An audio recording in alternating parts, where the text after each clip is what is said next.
আজি আমি সোণাপুৰৰ ওচৰৰ কুচুতলিত যেটো উচ্ছেদ চলি আছে বিগত 3 দিন ধৰি আৰু তাত কালি গুলিচালনাৰ ঘটনাত কেইবাজনো লোক হতাহত হৈছে আমি চাবলৈ গৈছিলোঁ আৰু এওডিএফ দলৰ আমি 6 গৰাকী বিধায়ক আমাৰ বিধায়িনী দলৰ দলপতি হাফিজ বছিৰ আহমেদ কাছিমিৰ নেতৃত্বত মই আৰু আমাৰ জুনিয়ৰ বিধায়ক ডক্টৰ হাফিজ ৰফিকুল ইছলাম দলগাঁৱৰ বিধায়ক মুজিবুৰ ৰহমান চেঙাৰ আশৰাফুল হুছেইন আৰু বিলাসীপাৰা পূবৰ শামছুল হুদা আমি কেইজন গৈছিলোঁ আৰু আমাৰ লগত আমাৰ দলৰ কেইজনমান নেতা গৈছিল কিন্তু তাত আৰক্ষী বাহিনীয়ে আৰু বিজেপিৰ কিছু গুণ্ডা প্ৰকৃতিৰ যুৱক লৰাই তেওঁলোকে আমাক ঘটনাস্থলীত যাব নিদিলে আৰু আমি কৈছিলোঁ যে আপোনালোক আমাৰ লগত আহক আমি একেলগে যাওঁ তেওঁলোকে কৈছে না ইয়াত কোনো ৰাজনৈতিক নেতাক প্ৰৱেশ কৰিব দিয়া নহয় তেওঁলোকে উচতনি দিব বুলি কৈছিল কিন্তু প্ৰকৃত ঘটনাটো বেলেগ তাত আমি কিছু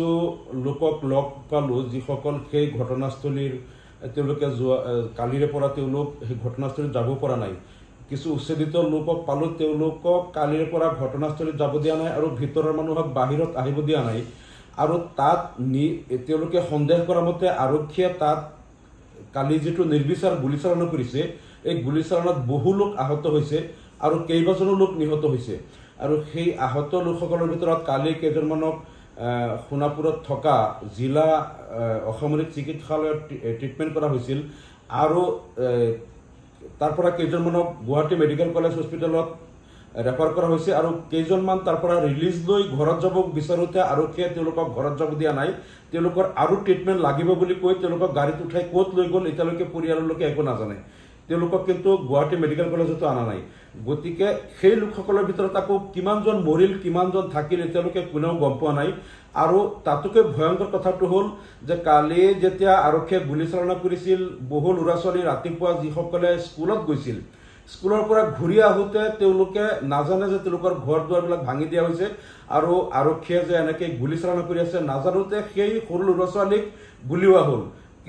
কেইবাটাও ল'ৰা ছোৱালী স্কুলৰ ইউনিফৰ্মত তেওঁলোকে ঘৰলৈ আহি থকা অৱস্থাত তেওঁলোকলৈ গুলিচালনা কৰা হ'ল কিছুমানে তেওঁলোকে ভয়তে পলাই হাবিয়ে জংগলে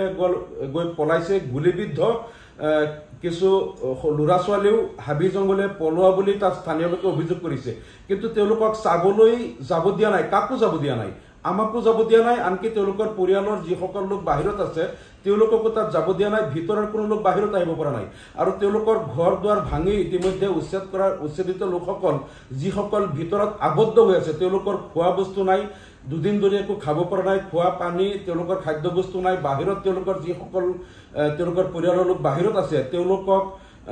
দুই এজনে খবৰ পঠাইছিলে বা দূৰৰ পৰা চিঞৰি কৈছে যে আমি দুদিন ধৰি খাব পৰা নাই কিন্তু বাহিৰৰ পৰা তেওঁলোকে একো খাদ্য বস্তু লৈ ভিতৰত যাব পৰা নাই গতিকে ভিতৰত আচলতে কি হৈ আছে তাত ভয়ানক কিবা এটা ষড়যন্ত্ৰ আছে আৰু আৰক্ষীয়ে কিমান লোকক গুলিয়াইছে কিমানজন আহত হৈ হাবিয়ে জংগলে পৰি আছে নেকি যেটো কথা স্থানীয় লোকে আশংকা কৰিছে তেওঁলোকে আমাক কৈছে তেওঁলোকে ভিতৰৰ খবৰ বাহিৰত পোৱা নাই বাহিৰৰ খবৰ ভিতৰত যাব পৰা নাই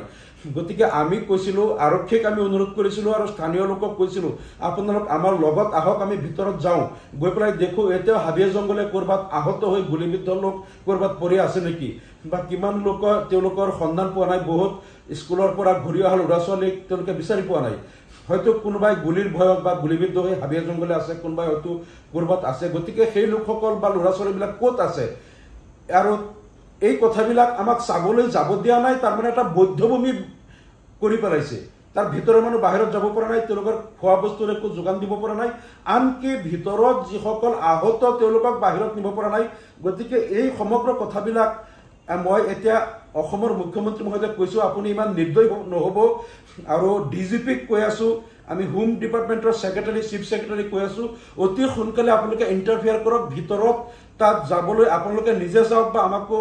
বা বাহিৰৰ মানুহ যাবলৈ তদাৰক কৰিবলৈ তাত ভিতৰত মানুহ যোৱাৰ ব্যৱস্থা কৰক আৰু ভিতৰত কি হৈ আছে কিমান মানুহ আহত হৈ আছে বা ভিতৰৰ মানুহ নোখোৱাকেই কিমান লোক তাত আবদ্ধ হৈ আছে এই কথাবিলাক বাহিৰত জগতে যাতে জানিব পাৰে সেইটো ব্যৱস্থা আপোনালোকে কৰক নহলে কিন্তু তাত মানৱতা উলংঘা হৈ আছে গতিকে এই কথাটো কিন্তু এটা ভয়ানকতা হৈছে সকলোৱে